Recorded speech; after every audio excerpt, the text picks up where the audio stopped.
inside scoop on what's going on up there. Good morning, Kay. Good morning, Lisa, and good morning, everyone. I'm with the husbandry team that's about to feed the animals in the open sea. Today, they've prepared 132 pounds of fish, squid, krill, pellets, and gel. That's a lot of food.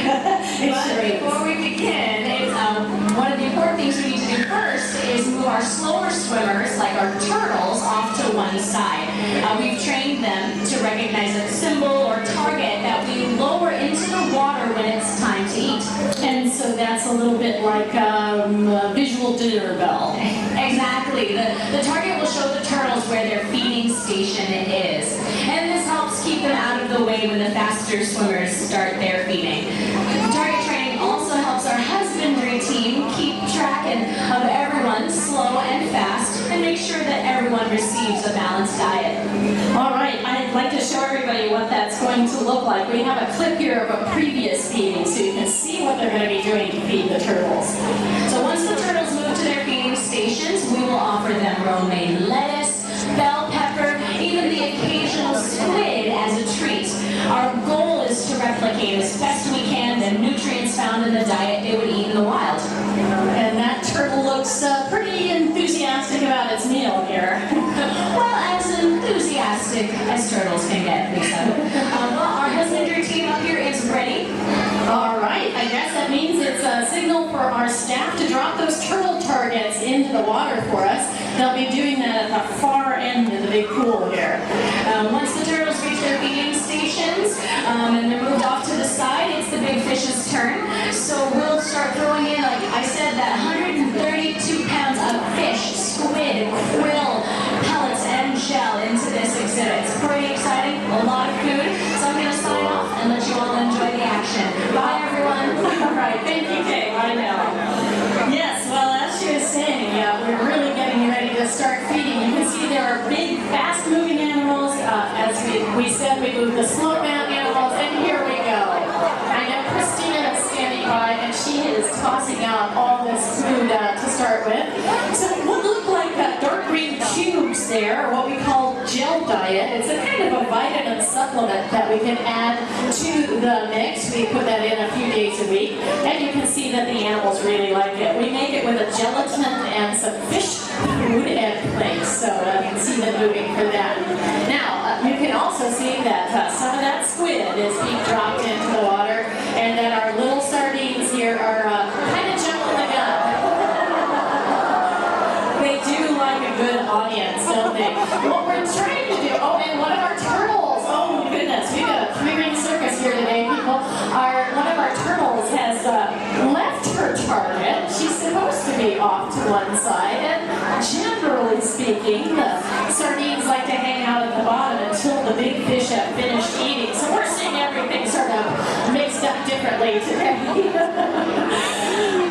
So the squid that's been dropped in the water here is supposed to be for the larger fish. And this is one of the ways that we try and keep those big fish from chasing those little sardines. Those sardines are not there as breakfast. They live here, so they're not here as food. That's why we try and make sure that those big fish eat the other food first. Now, of the big fish, let me point out some of them. There's a beautiful example of two of our El Dorado fish, our Dorado fish, right in the center there. They're the ones with the square foreheads and a long fin across the top. They're called Dorado fish because they turn that beautiful golden color when they get excited. So watch for flashes of gold, green, and blue on those fish. It's not a trick of the light. That's what those fish do. Now, you may know Dorado fish by a couple other names. Some people call them dolphin fish because of the shape of their head, I guess, resembles a dolphin. They are in no way related to the marine mammals. The other name that probably most of you know for these fish is the Hawaiian name, mahi-mahi. Aha, I heard that, yes. Mahi-mahi on the fin here. They are a fast-growing fish. They live their whole lives just within a few years. They grow tiny eggs to giant fish. and go through their entire life cycle, just within a couple of years, maybe 3 to 5 years tops. Now, swimming around below them are big athletes of the sea, and those are our tunas. And we have a combination of bluefin and yellowfin tuna here that you see cruising around at, for them, a very slow speed. Tunas like this are really athletes of the ocean. They can clock speeds pretty regularly of about 20, 25 miles an hour when they're just cruising along. And when they need to, they can put on a terrific burst of speed up to about 50 miles per hour. Now, these fish, the tunas, can reach sizes of over 1,000 pounds. None of ours are anywhere near that quite yet. So I think our top size tuna right now is somewhere in the 200-pound range. And of course, there are some other fish moving around in here as well, a little smaller than the tuna. So if you see something that looks like a miniature tuna, about a foot long or so, you're looking at a bonito fish. And that's a great name. There's a couple of them right in the center of the window there. Bonitos, if you look at them closely, have this beautiful little diagonal wavy lines on the sides of their bodies. So bonito indeed. They are quite lovely. There are a few other fish that are in here too, some medium-sized ones that you might see towards the end of the feeding come out. They are called pilot fish, and they've got big, bold, black and white stripes down their sides. Now, pilot fish love to hang out with bigger animals. They clean up some of the scraps around them, and they get a good breakfast that way as well. Now, you can see that these sardines are really impressive the way they're moving around, and we will be feeding them in just a moment or two. They seem to be taking over right now, chasing away the big fish. How unusual is that? Now, in addition to the squid that we've dropped in, generally speaking, we also will put in some chopped up fish for our big fish. I see that they're kind of holding off right now while the sardines are in the way. We don't really want to encourage the big fish, so I see that we're switching right now. You can see that we're sprinkling in some of those sardine food up top. What looks like little splashes of brown is actually little brown pellets, fish pellets we're putting in the water. Keep your eye up on top. So we're going to just go with that. Feed these animals since they're insisting on being fed. Now, watch how these sardines start really moving through that food. You'll hardly see that food drop down into the water at all. The sardines will make such short work of it. And in a moment or two, you'll see that we're starting on the second kind of food for the sardines, and that is krill. It'll look a little cloudy, sort of like a pink or orange cloud is in the top of the water, and that will be over 10 pounds of krill that we're tossing out as well. Now, the krill, of course, are not only food for tiny animals, small fish like this, they are also food for some of the largest animals in the ocean, the blue whales. So krill are a very, very important part of that food chain as well. Now, keep an eye on these sardines. What's amazing is that there is no leader here. Any one of these fish can lead the pack, or the school as they're called. And they watch each other very closely with their eyes. There's the krill being dropped in the water there. They watch each other. They also have little pressure sensors on the sides of their body that allow them to feel the movements of their neighbors. Here's one of those gel cubes right near me on the left side of the window here. You can see that as well. Now, the sardines can move whenever they need to, take a bunch of their friends or their cohorts with them. So in this way, they can get out of the way if something big comes along, like say one of those mahi-mahi that's kind of sneaking up below them there. And you'll see them part and come back together. It's really remarkable how they do that. You can try and be a big hungry mahi also. Try following just one of these sardines for about 15 seconds at a time. It's actually kind of hard to do. And this is why they school together so tightly. Even these big fish have to hunt for the sardines one at a time. So they can't just blindly swim through with their mouths open. They actually have to hunt down an individual fish in order to catch it. So by schooling together tightly, these fish keep themselves a little bit safer.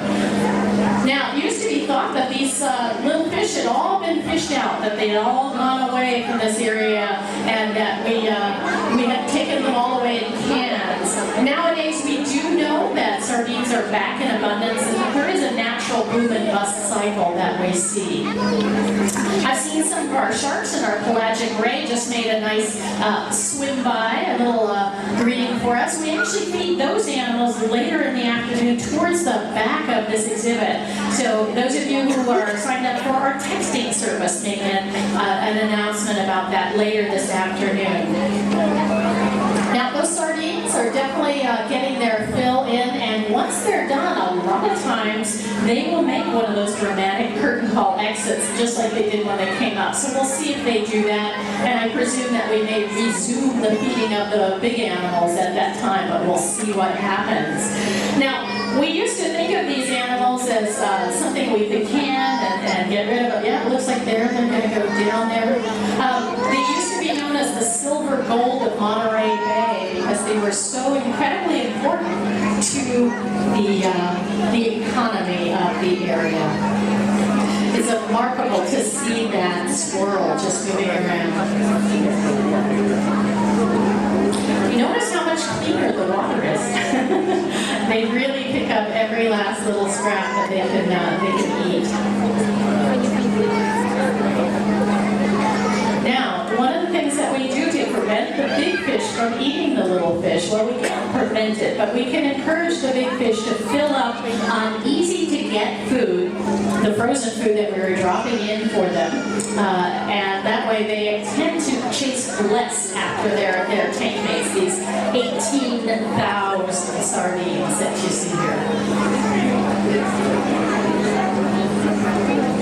Some people ask, do they always go in a clockwise or counterclockwise motion?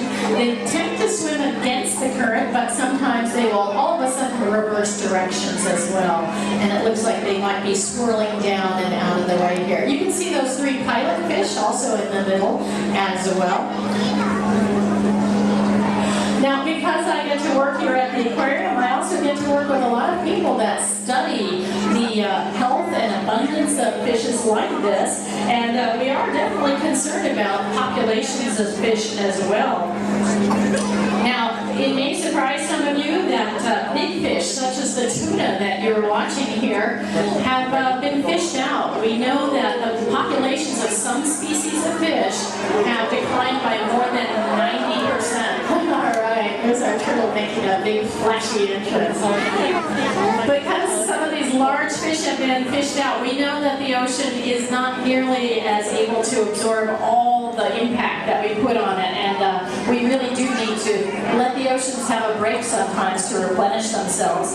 And how many of you here would like to eat seafood? I'm putting my hand up first, so you can tell I do too. Many of us do, and seafood is a really powerful and interesting way of getting great protein in your diet.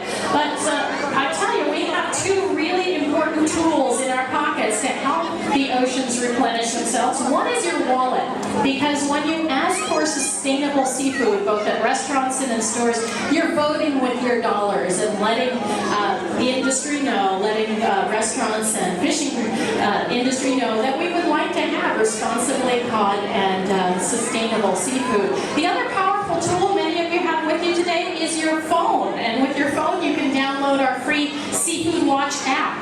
This is a great way of making informed decisions no matter where you are in the country, and it will give you information on that. It's free and downloadable from our site. We also have that information on some cards, and if you want to come by and pick up a Seafood Watch guide from the Pocket Guide, you're more than welcome to do that as well. Well, I see that our animals are swirling about, and with that I'm going to say thank you for joining us today, and have a really great day with us at Monterey Bay Aquarium. Come on up if you have any questions.